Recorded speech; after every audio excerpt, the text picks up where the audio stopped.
Thank you, Mr. Chairman. Mr. Abadi, let me just stay with you. You just started to answer Senator Blackburn's question that not releasing the 1023 or talking about it as a matter of life and death, question of life and death, you said.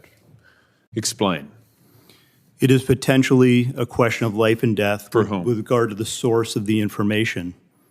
So, okay, so now we've confirmed that the document exists. That's progress because the FBI director initially denied that it exists. Why did he do that? We have already and previously acknowledged the existence of the documents. Yeah, after you first denied it. Now, when a member of this committee read it, right, the FBI director, let's just get the record straight. The FBI director initially said it doesn't exist. Then Senator Grassley said, I've read it.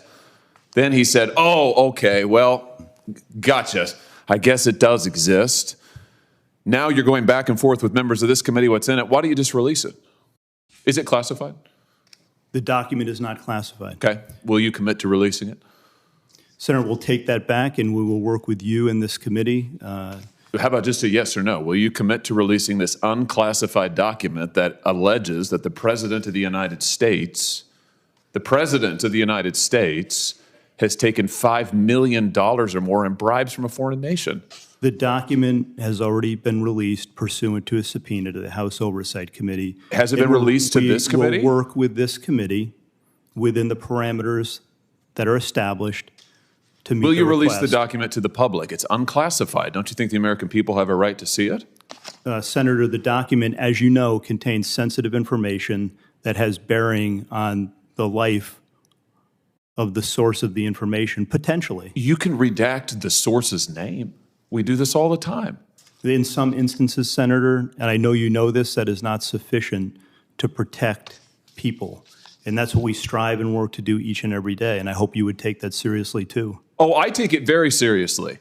But I also take seriously the fact that your institution has repeatedly abused its authority, has repeatedly targeted political opponents. Your institution is the one that went to the door of pro-life protesters with SWAT teams to try and intimidate people because of their speech. Your institution is the one that treated parents as domestic terrorists because of their speech. Your institution is the one that, according to the court, the FISA court, ran 278,000 unwarranted, probably illegal queries on Americans, right?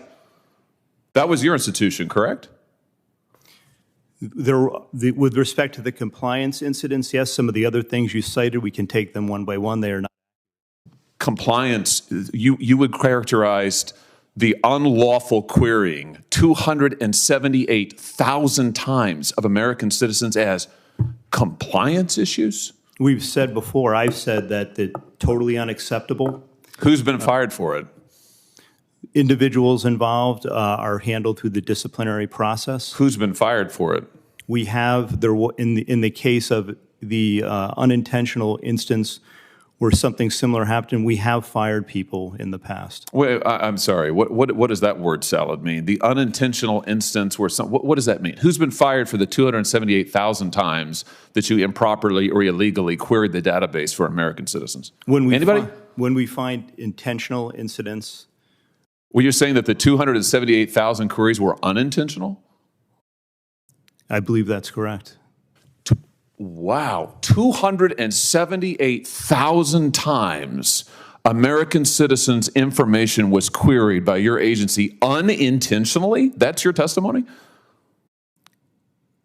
I would want to go back and check that, Senator.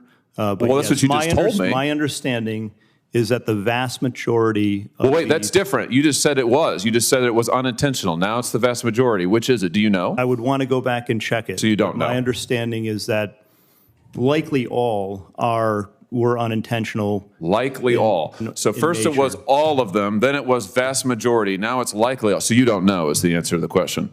I don't know the answer as we sit here today, but I will find out and I will get back to you. Who was fired for the lies to the FISA court for the Carter Page warrant? Who was fired for that? Anybody? Has anybody been held accountable for your institution deliberately lying to a FISA court to get a wiretap on an ongoing presidential campaign? There is an ongoing disciplinary process with respect to individuals involved in that. Here's the deal. You're back in front of us asking for the reauthorization of extraordinary authorities. Multiple courts have uncovered extraordinary abuses perpetrated by your agency.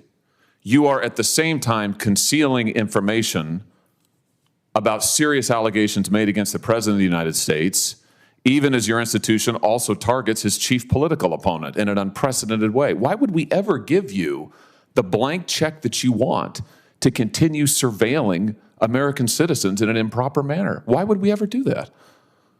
Senator, we're here to talk about reforms today. I did get confirmation that the query... No, we're not. We're here to talk about the reauthorization of Section 702. Why would we reauthorize it, given your track record of abuse and illegal improper surveillance and political targeting? Why would we do that? Why would it be appropriate for this body to do that? We've made significant reforms and implemented corrective measures. We've seen significant progress as a result of that, Senator. The queries that you mentioned early were, in fact, unintentional. That's what I was just told by my counterpart. That is an amazing... The earlier question. So your testimony is the 280,000 queries of American citizens was unintentional. That's your final answer? That's how they were assessed by that team that did the review. I'm not satisfied with that. That's why we've implemented further measures, as I announced earlier today. Yeah, I don't believe that at all. And frankly, we've heard from your agency 1,000 times that you're going to do better, will do better. You promised after the abuses of Title I you'd do better, and then we find out that in the meantime you're illegally querying 280,000 American citizens' data. It's unbelievable, frankly. Everything you say is unbelievable. Senator Tillis.